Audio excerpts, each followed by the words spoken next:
Hola, este primer taller está compuesto por María Alexandra Díaz, María Camila Giraldo, Sara Duque, Esteban Álvarez y Víctor Manuel Salazar. Para la realización del trabajo se utilizaron las respuestas recolectadas de una encuesta hecha por nosotros mismos, donde principalmente se basan las preferencias de comidas rápidas. En este primer punto, las preferencias en comidas rápidas estuvieron entre hamburguesa y pizza, con menos frecuencia la comida dulce y la fritanga.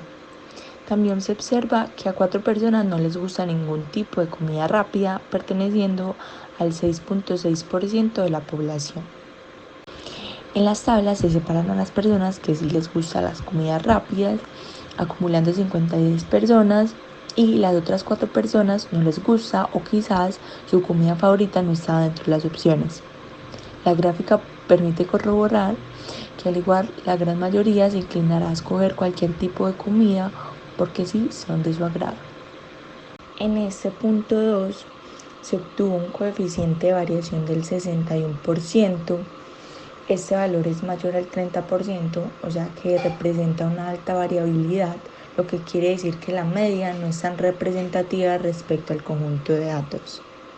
Observemos que el percentil 50, el valor es igual que en la mediana, y que por ejemplo el percentil 75, que es igual a 18.000 pesos, representa el costo que alguien podría llegar a pagar por una comida, y solo el 25% restante pagaría más. En la asimetría se obtuvo un valor de 0.93. Como este valor está muy cercano a 1, significa que es bastante simétrico, aunque con una leve asimetría a la izquierda que indica datos atípicos hacia la izquierda, lo cual es lógico porque allí se centran personas que pagarían 0 por algo debido a que no lo consumirían. En la kurtosis se obtuvo un valor de menos 0,11, ya que el programa R analiza la kurtosis con el indicador 0. A este valor le sumamos 3 y queda muy cercano al 3, que muestra un apuntamiento normal. En conclusión, en este punto 2 se observó que las medidas estadísticas para la variable continua, según la binaria, son muy distintas y presentan muchas variaciones debido a que en la variable continua o es 0 o cualquier otro valor, lo que genera más dispersión. En el caso de la media, se ve que no es una medida de tendencia central muy robusta, es decir, puede permanecer menos estable en presencia de datos atípicos. Lo anterior pues confirma que la diferencia entre los centros de distribución no es muy significativa. En este tercer punto, al observar el histograma y el boxplot sobre los precios que las personas pagarían por una comida, se puede evidenciar que la mayor cantidad de datos está luego de los 5.000 y antes de los 20.000 pesos.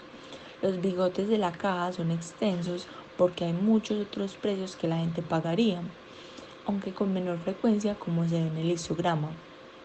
Las preferencias están entre los 0 y 15.000 pesos. Se toma el 0 ya que refleja a las personas que no gustan de las comidas rápidas. De esta manera se comprenden los datos graficados y su relación con las medidas de tendencia central. Por último, se cumplen las mismas implicaciones para el histograma en el boxplot, por lo que concluimos que la información es coherente. En este punto 4, en los boxplots, se representan azul los precios en los que la gente más frecuenta las comidas rápidas. Los boxplots no se solapan debido a que sus diferencias son significativas. Esto se ve representado en la línea marcada sobre el 0, que muestra a las personas que no les gustan las comidas rápidas y por tanto no pagarían por ellas. Para el punto 5 vamos a tener que agrupar los datos en 8 clases para comparar con los datos a la tabla de frecuencia de los datos agrupados con la tabla de frecuencias de los datos no agrupados.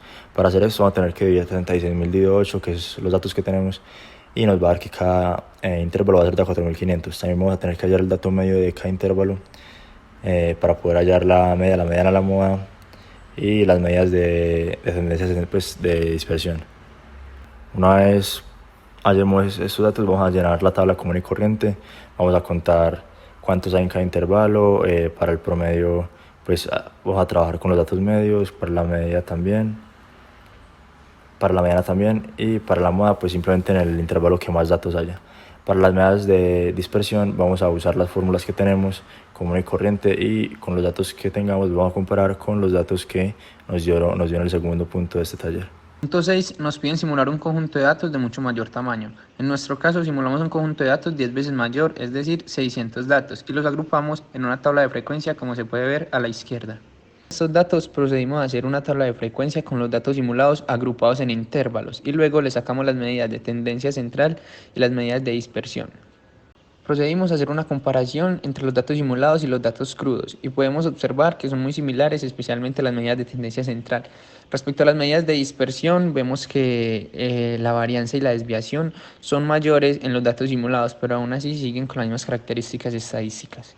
Los gráficos nos confirman lo anterior, pues evidencia que se presentó una variación con respecto a los datos reales, pero siguió una lógica con los datos que se tenían. Los precios máximos y mínimos se mantienen, y la mediana tiene un poco de diferencia a la que se tenían los datos crudos. Por otra parte, la distribución de los percentiles se mantuvo igual y con mayor densidad en el percentil 25.